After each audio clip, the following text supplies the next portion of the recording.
The next step in our DIY space program was to head back to my friends in the small farming town of Gridley, California, which is the place where we broke the elephant toothpaste world record, where the plan was to set out a target mattress for the egg to land on in the middle of a field, with a little bit of margin built in just in case. All right, so we've got the smoke charge back here, so that as we're like coming down from the sky, we want to be able to pick it out. This is the computer. Here's the fins. This, by the way, is Joe, and he has a fascinating channel called BPS Space. And what makes him especially cool is he didn't go to school for any kind of engineering degree. He's all self-taught and recently even landed a launched rocket SpaceX style after 7 years of trying. Joe was in charge of tracking and guiding the rocket to the mattress using these movable tail fins, whereas I was in charge of the payload. In other words, how we would keep the egg from freezing on the way up in a little oven with heaters which would break away before we dropped, along with the mechanisms to release the egg itself. Release the egg!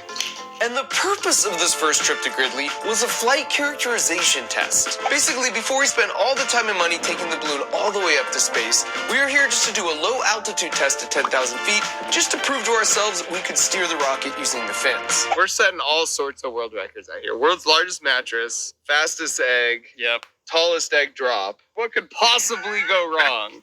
Besides like 4,000 things. And so with everything more or less in place and ready to go, all we needed now was an official egg, which thankfully Gridley has in abundance. Hi.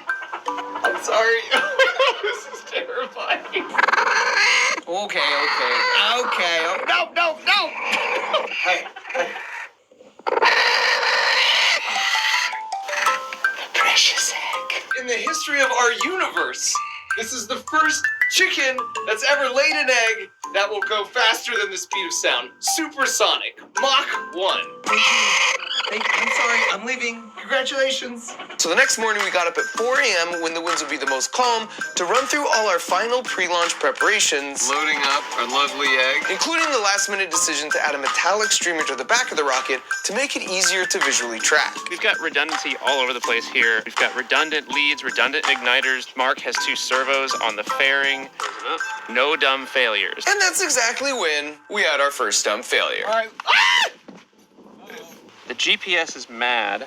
We gotta scrub the launch. We were just walking back, and the eggs all bloop, and it pooped it out. And scrubbing the launch meant we unfortunately had to release all the helium out of the balloon, which is an opportunity I'm not gonna let just pass on by. Hello, wow, that's so cool. And back at home base, we ran some tests that confirmed our hypothesis that since the GPS unit was right at the back of the rocket, the last-minute addition of the metallic streamer was interfering with the GPS signal, and that messed up the rocket's math in calculating its speed, so it thought it was time to release the egg. So early the next morning, we were back at it with a few modifications, the most important being swapping the metallic tracking streamer with one made from plastic. Good news is there's hardly any wind today. Bad news is about 20 degrees colder, which means our mattresses are kind of frozen. Nevertheless, we pushed forward. Don't trip, Mark. As I very carefully delivered the rocket to the new balloon launch site. Send it.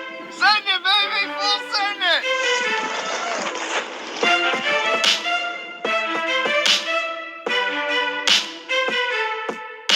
It's happening. Should we see it? Oh, yeah, I see it!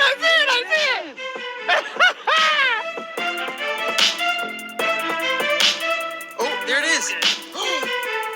And while the whole thing looked really cool, So we might be in trouble. we quickly realized the balloon was rising at a slower rate than we anticipated, We're already south and we're only halfway up. which totally threw off the predicted trajectory. And so after a few more minutes, we decided to manually drop the rocket because we were already way too far off course for the rocket to make up the lateral distance to the mattress using just the fins and gravity. 3, 2, 1, clicked. Oh boy, that's not good. And that's when we encountered the second problem of the day, as the fins actively forced the rocket into an uncontrolled death spiral. Altitude is 1,400, coming down fast.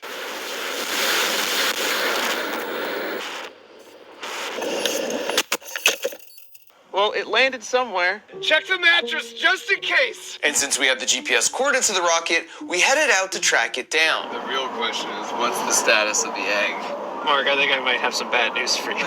At which point we stumbled on an entire field of sitting birds, which is another opportunity I'm not gonna let just pass on by. That's a shoot, man. Is that a shoot? There's no egg. The egg did release. The fact that this is out means the egg did come out, so that's good. But despite that silver lining, the movable fins seem to be actually forcing the rocket into that tailspin, which was surprising because Joe had definitely run through a lot of analysis and testing before coming here. So after conducting a thorough review of the footage and firmware, he was able to locate and fix a single rogue negative sign in the code that seemed to be causing all the control issues, which meant we were ready to give this one final try.